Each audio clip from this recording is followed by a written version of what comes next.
Thank you, Nina and Ricky. Good evening, everyone. I'm Alma Angeles for NET25 World News on tonight's headlines. Tensions have exploded between nuclear-armed India and Pakistan. Just yesterday, India launched attacks into Pakistan and Pakistani Kashmir, and Pakistan retaliated, claiming to have shot down 5 Indian fighter jets. Consapevoli di questo grande bisogno, i membri della Chiesa di Cristo del distretto ecclesiastico del Sud Italia hanno condotto una donazione del sangue del INC Giving. And the news starts now.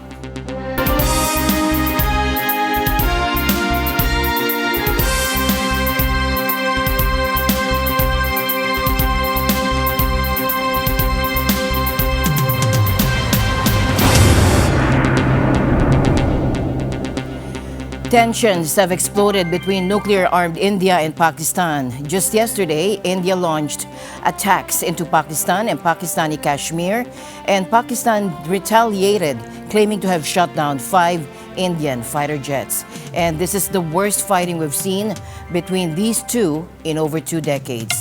Now, India says they hit 9 Pakistani sites linked to terrorist infrastructure, pointing to a recent attack on Hindu tourists in their Kashmir that killed 26. Islamabad says 6 of their locations were hit with 8 people killed. And sources in India's defense are saying they targeted the headquarters of major Islamist militant groups. India's defense ministry stated they showed considerable restraint in their targets. Now, Pakistan is telling a different story. Their military spokesperson claimed 5 Indian aircraft were downed after Indian missiles hit 3 locations. And so far, I can confirm you that 5 Indian aircrafts, including 3 Rafale, 1 Su-30 and 1 MiG-29 have been shot down, and 1 Heron drone has also been shot down. I would also like to emphasize that all of these engagements have been done as a defensive measure. After these aircraft or the Indian aircraft attack the fire on the Pakistani territory. Islamabad is furious, calling India's assault a blatant act of war, and has taken it to the UN Security Council, saying, so there can be multiple questions raised on this cowardly act also, where the sovereignty of a country has been violated, where the Article 51 of the UN Charter, where we have all the right of defending ourselves. And in light of that article and of the international norms, we are defending the people of Pakistan. We're also hearing reports of intense shelling and gunfire across the border in Kashmir. Now remember, India and Pakistan have fought 2 wars over this Muslim majority region, which both claim. While there was a ceasefire in place, this kind of targeted strike by India deep into Pakistani territory is extremely rare, and analysts are warning this significantly raises the risk of things escalating. South Asia can be in danger due to India's aggression. And India is also suffering. India would definitely suffer more than Pakistan. India would be losing $1 billion due to trade closure, of which Pakistani side have taken measures. There are like many, I mean hundreds of families who are being suffered due to this conflict, because both sides have shut down their borders. And being neighbors, both countries have like a good exchange of people. I mean, people do have like a relationship and do have marriages across the border. So I mean, it's a human tragedy as well, and a human crisis as well, that mothers are being asked to leave respective countries without their children. So it is going to be turned to human crisis. India's even calling this operation Sindoor. The world is closely watching. U.S. President Trump called the situation a shame. No, it's a shame. We just heard about it just as we were walking in the doors of the Oval. Just heard about it. I guess people knew something was going to happen based on a little bit of the past. They've been fighting for a long time. You know, they've been fighting for many, many decades and centuries, actually, if you really think about it. No, I just hope it ends very quickly. While the UN is urging maximum restraint from both sides. It is also essential, especially at this critical hour, to avoid a military confrontation that could easily spin out of control. Now is the time for maximum restraint and stepping back from the brink. That has been my message in my ongoing outreach with both countries. Make no mistake, a military solution is no solution. Pakistan's Prime Minister said they're responding and a state of emergency has been declared in their Punjab province. The news is already having an impact. Indian stock futures dipped slightly and several airlines have cancelled flights in the region due to airspace closures. India's National Security Advisor has been on the phone with top officials in the US and other key nations, trying to keep them informed. Now, the story of Kashmir and why it's a constant source of conflict between India and Pakistan goes way back to the very creation of both nations. When British India was divided, the status of Kashmir was left hanging, and that decision has had a lasting impact, turning this region into a focal point of dispute for decades. Let's take a look at why that is. The April 22 attack in India's Jammu and Kashmir territory was the deadliest on civilians in nearly 2 decades in the country. But the area has long been a source of tension between India and Pakistan. They both claim the Himalayan region, and it has been the site of multiple wars, insurgencies, and diplomatic standoffs. Here's a look at some of the causes. When India takes her place as a free and independent dominion in the British Colonial India was partitioned into 2 states at the end of British rule in 1947, mainly Hindu India and mostly Muslim Pakistan. Between Pakistan's northeast and India's northern tip is Kashmir. Pakistan's argument has always been that because there were Muslim majority, especially in the Kashmir Valley, therefore this territory should have naturally come to Pakistan. That's Ayesha Siddiqui, a war studies senior fellow at London's King's College. She said India's claim of Kashmir is also ideological. The Congress government, Indian Congress government, was secular. And their argument was that giving this territory to Pakistan on the basis of religious identity would mean that, that would challenge India's existence as a secular state, which could have both Muslims and Hindus living together. In the end, the region was divided up. India had the Kashmir Valley, Ladakh and Jammu, which was given semi-autonomous status. Islamic Pakistan controls Azad Kashmir or Free Kashmir and the northern areas. In addition, China runs Aksai Chin. Kashmir has been scarred by multiple conflicts over the years, including 3 full-blown wars between India and Pakistan. In 1989, Muslim separatists in Kashmir began an insurgency against what they saw as heavy-handed rule by India. India poured troops into the region, and tens of thousands of people have since been killed. India has repeatedly accused Pakistan of arming and training militants. Pakistan denies those claims, saying it offers only moral and diplomatic support. Kashmir Resistance, also known as the Resistance Front, has claimed responsibility for the April 22 attack. In 2019, Indian Prime Minister Narendra Modi's government revoked Kashmir's semi-autonomous status and reorganized the state's administrative territories. Officials said the move would better integrate the region with the rest of the country. Pakistan strongly objected, downgrading diplomatic ties with India. But Indian officials say there have since been fewer large-scale attacks and an increase in tourist arrivals, though targeted killings of civilians and security forces continue to be reported. Siddiqui expressed concern over the renewed tensions between the 2 nuclear states.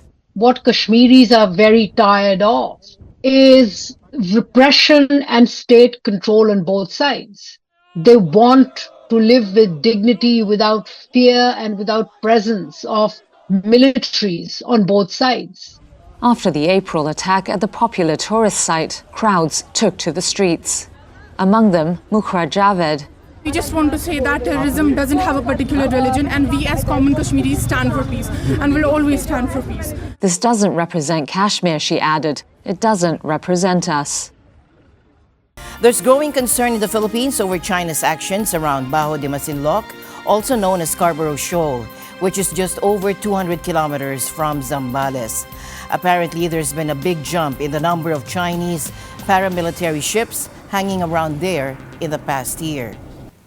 A U.S. study by Stanford University Sea Light Project, led by retired U.S. Colonel Ray Powell, reveals a dramatic surge in Chinese paramilitary ships, up to 78 around Scarborough Shoal in the West Philippine Sea, a significant increase from 57. Powell said China is aggressively trying to control the shoal, with Anna Van Amirongen noting Chinese ships actively block Philippine access. The Philippine National Security Council, through Jonathan Malaya, confirms the buildup, fearing militarization. Dr. J. Batongbakal of the University of the Philippines sees this as part of China's broader South China Sea control strategy, possibly linked to Taiwan. President Marcos has stood firm, saying the Philippines will stand firm for what is, quote, ours. We will always stand for what is ours, and we will do so with dignity, with integrity, but with strength. And we have news about bird flu here in the Philippines. The Bureau of Animal Industry just confirmed our very first case of the highly dangerous H5N9 strain. It was found in ducks in Camaligan, Camarines Sur. The BIA said that this was actually detected during their regular monitoring, with positive tests coming back on April 30th. Right away, they've ordered a lockdown in the area, the culling of the remaining ducks, and they're working closely with local officials. They've also let the Department of Health know to keep an eye out for any possible human cases.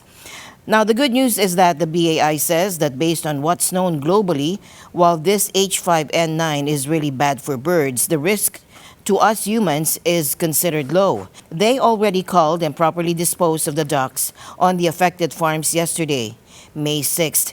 And then starting today, they're doing intensive checks within a 1-kilometer zone, followed by more monitoring and cleaning. Newly re-elected Canadian Prime Minister Mark Carney has delivered a sharp message to U.S. President Donald Trump. Canada is not for sale. Their first face-to-face meeting was marked by a firm defense of Canadian sovereignty. Thomas R. Likeness for more. Canada is not for sale. It never will be for sale. That's Canadian Prime Minister Mark Carney making good on a promise he made during the April 28th election campaign to push back against talk of annexation by the U.S. Carney traveled to Washington Tuesday to meet with Trump, and in the Oval Office, Trump continued to push the idea of Canada becoming the 51st American state. You know, as a real estate developer, I'm a real estate developer at heart. When you get rid of that artificially drawn line, somebody drew that line many years ago with like a ruler, just a straight line right across the top of the country.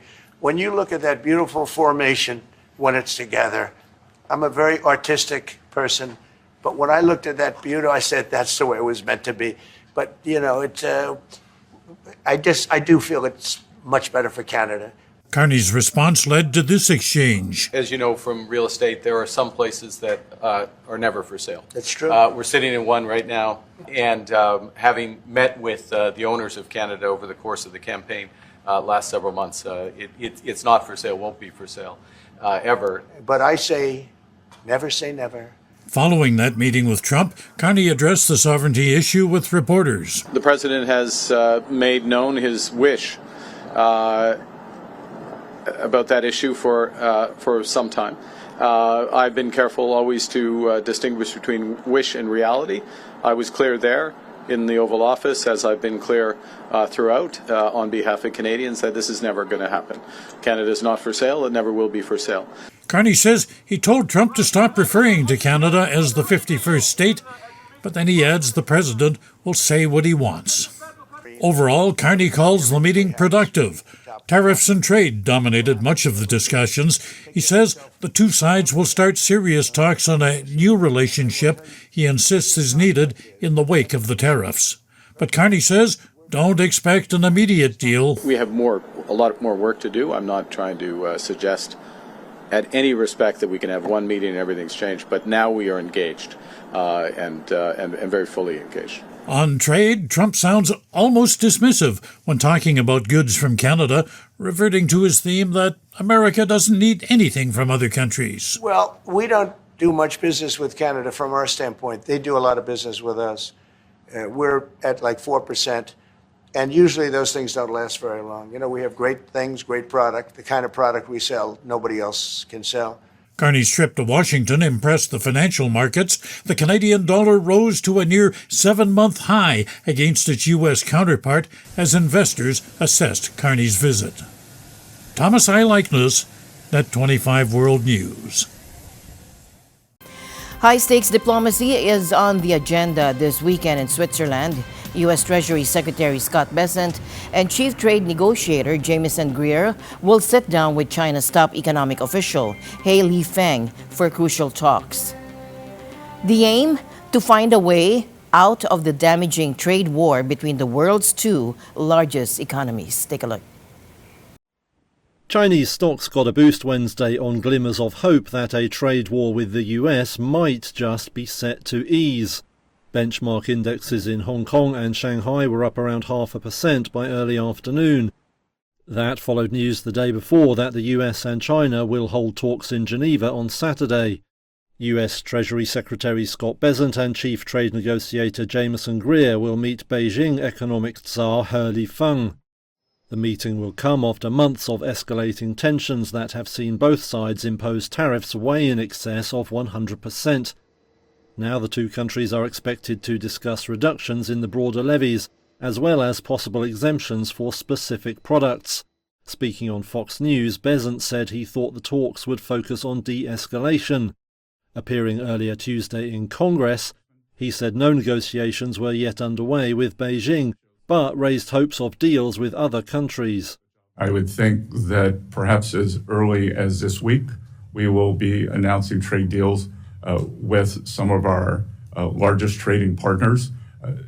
They have come to us with very good offers. However, Trump himself sent a slightly different message, saying he would review any potential deals over the next 2 weeks before deciding which ones to accept.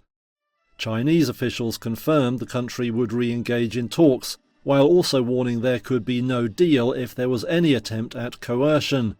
Beijing has previously said it would never kneel to what it has called US blackmail.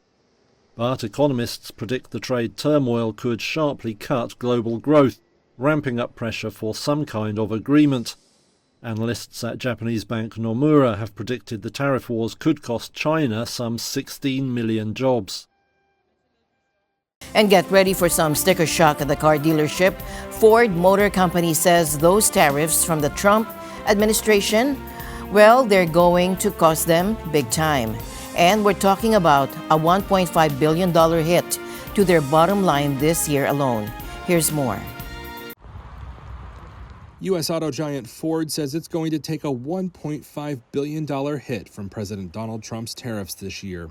It's also the latest car maker to drop its annual forecast, blaming uncertainty over Trump's policies. Ford said they're waiting for more clarity over retaliatory tariffs and how consumers may react to higher prices. Executives also said that overall they see import duties adding $2.5 billion in costs this year. They say that's mainly related to importing cars from Mexico and China. However, the company says they've reduced costs by $1 billion already, in part by shipping cars from Mexico to Canada via bond carriers, so they aren't subject to tariffs. CEO Jim Farley told analysts Monday that, quote, "It's still too early to fully understand our competitors' responses to these tariffs." Recently, rival General Motors reported a more severe outlook than Ford. It cut its profit forecast and said tariffs would cost it $5 billion. Meanwhile, Jeep maker Stellantis, like Ford, has also suspended its guidance over uncertainty ahead. Last month, Trump offered some relief on tariffs for auto parts, giving credits of up to 15% of the worth of a vehicle if it was made in the U.S. However, some estimates say auto import tariffs are expected to add $100 billion in costs this year for car makers in the country. Now, the Trump administration is rolling out a new and some say controversial self-deportation program. They're offering undocumented immigrants $1,000 cash and a free flight home if they leave the U.S. voluntarily. The idea is to save money on arrests and forced deportations, which can be really expensive. Take a look. But what we thought we'd do is a self-deport. where we're going to pay each one a certain amount of money, and we're going to get them a beautiful flight back to where they came from, and they have a period of time. And if they make it, we're going to work with them so that maybe someday, with a little work, they can come back in if they're good people, if they're the kind of people that we want in our company, industrious people that could love our country. And if they're not, they won't. But it will give them a path to becoming, to coming back into the country. If they miss that limit, they're going to be taken out of our country. And they will never get a path to come back in. President Trump announced the plan earlier this week, calling it a different way to enforce his immigration agenda. The administration argues this is more cost-effective than traditional deportations. So far, one Honduran migrant has taken the offer and returned home from Chicago. It's worth noting that since January, the U.S. has deported about 140,000 migrants, which is far less than the millions Trump promised during his campaign. Meanwhile, in a separate development, a federal judge has ordered the administration to admit 12,000 refugees, overruling their attempt to limit it to just 160. The Trump administration is still pushing for aggressive immigration policies, but they're facing legal challenges and implementation hurdles, making the future of these policies uncertain. We're putting them in rapidly. We're trying to get very good ones. I mean, we need judges that are not going to be demanding trials for every single illegal immigrant. We have millions of people that have come in here illegally, and we can't have a trial for every single person. That would be millions of trials. The people elected me in a landslide with every single, we won every swing state, we won everything there is to win by big numbers. Not only swing state, we won the popular vote by millions of votes. They elected me, this was the number one issue, and now we have judges radicalized, and they're crazy because they want us to have, if you believe this, they want us to have a trial for every person that came in illegally into our country. So they come into our country illegally, and then we're supposed to take weeks, I guess, and months to have a trial on every criminal, and we have murderers all over the country. I don't think the Supreme Court will stand for that. I can't believe it. Because you know what? If they do, we're not going to have a country. Australia's film industry is asking Mel Gibson to use his influence with President Trump to stop new U.S. film tariffs.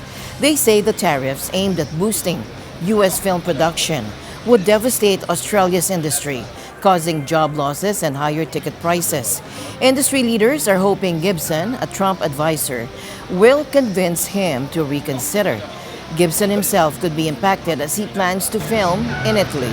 Well, I think it shows that this is a global industry. Mel Gibson putting together a film in Italy. Hopefully, Mel Gibson, as one of Trump's advisors in this space, is telling the president that this is a dumb idea. So for Mel Gibson to make his movie in Italy and then to have 100% tariff for it to be shown in America is just nonsensical. It's just silly. And the news continues here on NET25. We'll be right back.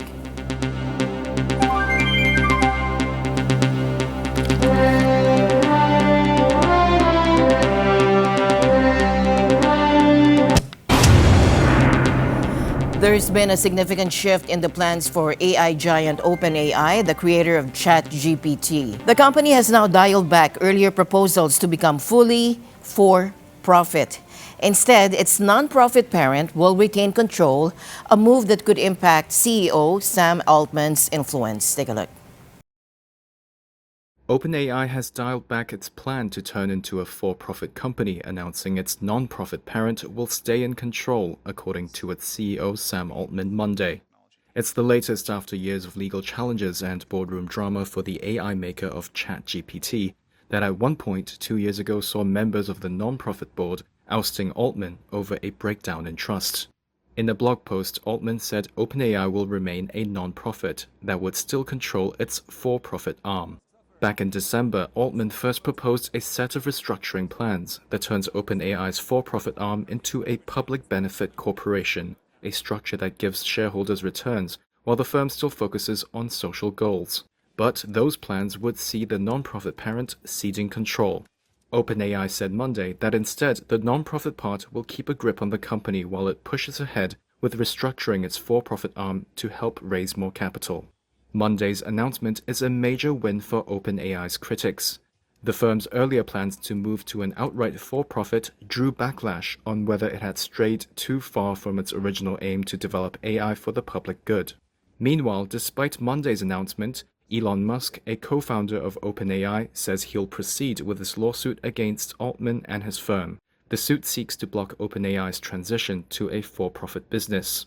Musk earlier this year made an unsolicited $97 billion bid for OpenAI that was rejected by Altman. OpenAI in March said it would raise up to $40 billion in a new funding round by SoftBank, which valued the startup at $300 billion. After Monday's move, Altman said OpenAI would still be able to receive funding from the Japanese tech investor. Japan's tourism scene has been booming and people are looking for more than just the usual sights. Now, one former school is tapping into the popularity of anime by offering a pretty unique experience, the chance to be a Japanese high school student for a day. A tourism boom has seen millions flock to Japan in recent years, whether for cherry blossoms, low prices thanks to a weak yen, or a love for all things Japanese animation. And what's the most anime place of all? Perhaps a Japanese high school. Here at this former school southeast of Tokyo, you can be a student for a day, just like in Jujutsu Kaisen or Slam Dunk, while bowing to your teacher, practicing calligraphy, and wearing those trademark sailor-style outfits. The uniforms really helps with the whole immersion experience. The teacher is really in character, and just being able to do it with my friends makes the whole experience super fun. At Kimino High School, for a cool $245, you can also clean your classroom and serve school lunch to your classmates, just like real Japanese students do. Repeat visitors in the tourism boom, like Jason Wu, on his 10th trip to Japan, are seeking out more immersive experiences like this. Based on the things I've seen in anime, in shows, things I've read, it felt pretty authentic. It got compressed into one day, which is kind of what you have to do. But I would say, yeah, I feel like I was in the shoes of a high school student again in a different country. The event fits nicely with plans by the government to coax visitors into the countryside and away from Tokyo and Kyoto, both now dealing with over-tourism. It's also an opportunity born of another trend, Japan's aging society. That's according to the attraction's founder, Takaaki Yoneji. Around 400 to 500 schools are closed down in Japan every year. In the old days, there were plenty of children, and they needed schools around the various regions. But the children are getting fewer, and a lot of schools are being abandoned. So the question of what to do with those schools is becoming a big issue.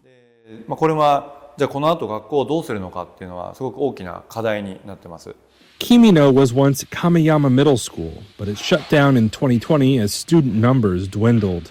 According to official data, nearly 6,500 schools across the country have closed over the past 2 decades. Some, at least, are getting a new lease on life. When blood supplies are low, heroes rise. In Italy South, members of the Iglesia Ni Cristo are answering the call with a dedicated INC Giving Blood donation event, providing a crucial lifeline for those in need. Take a look. Roma, capitale d'Italia, è nota per la sua storia, la sua arte, la sua straordinaria architettura e cucina, ma è anche una città che si impegna a rispondere alle esigenze sanitarie dei suoi cittadini. In particolare, si mobilita costantemente nell'organizzazione di eventi per la donazione del sangue, un bene essenziale per salvare vite, come spiega Livia, una volontaria dell'Associazione Donatori Sangue del Lazio. Tieni presente che con una sacca di sangue puoi salvare 3 vite. E il sangue serve anche per un normale parto, per una nascita. Quindi per le cose più banali, fino purtroppo ai tanti incidenti e malattie che ci sono tutti i giorni. Nonostante questi benefici noti, ad oggi molti sono ancora esitanti a donare. La grande reticenza è da parte delle persone che non hanno mai donato, cercando di fargli capire qual è l'importanza di donare il sangue e perché andrebbe fatto con regolarità. consapevoli di questo grande bisogno, i membri della Chiesa di Cristo del distretto ecclesiastico del Sud Italia hanno condotto una donazione del sangue del INC Giving, in collaborazione dell'Associazione Donatori Sangue Lazio e gli ufficiali del CMDPS, o Christian Medical Dental Paramedical Society.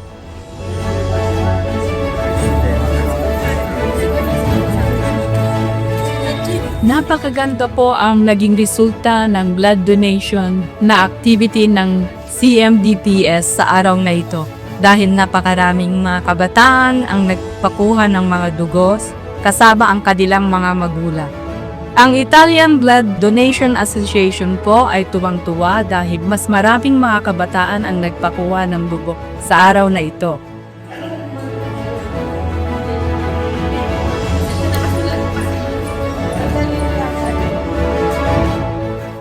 Io non conoscevo la vostra comunità, è stato un caso, e siamo rimasti molto contenti e molto soddisfatti dell'iniziativa che stiamo portando avanti nella giornata di oggi. Durante questo evento, molti giovani hanno donato per la prima volta, proprio come Ron e Jenny. Ho partecipato a questa attività dell'INC Giving, nel donare il sangue, ed è stata anche la mia prima volta. Mi ha motivato il sapere che il mio sangue possa servire ad altre persone, a coloro che ne hanno bisogno. Allora, la prima volta che dono, immensamente mi sento benissimo, pensavo peggio e lo rifarei altre 1000 volte. Sono felicissima perché con questo piccolo gesto sono consapevole che riesco ad aiutare tanta gente. Grazie a questa iniziativa è cresciuta la consapevolezza sull'importanza di questo gesto e molti si sono sentiti ispirati a partecipare attivamente in future donazioni di sangue.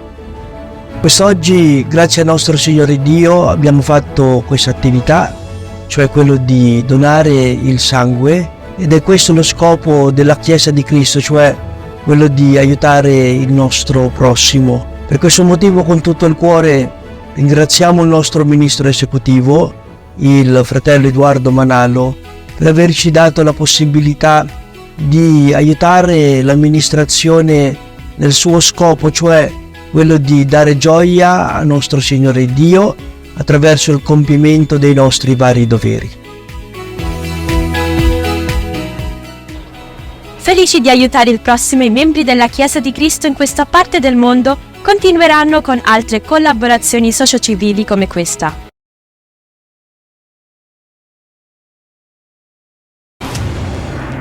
And with that, we end tonight's broadcast. For everyone here on NET25, I'm Alma Angeles. Thank you all for joining us. Good night.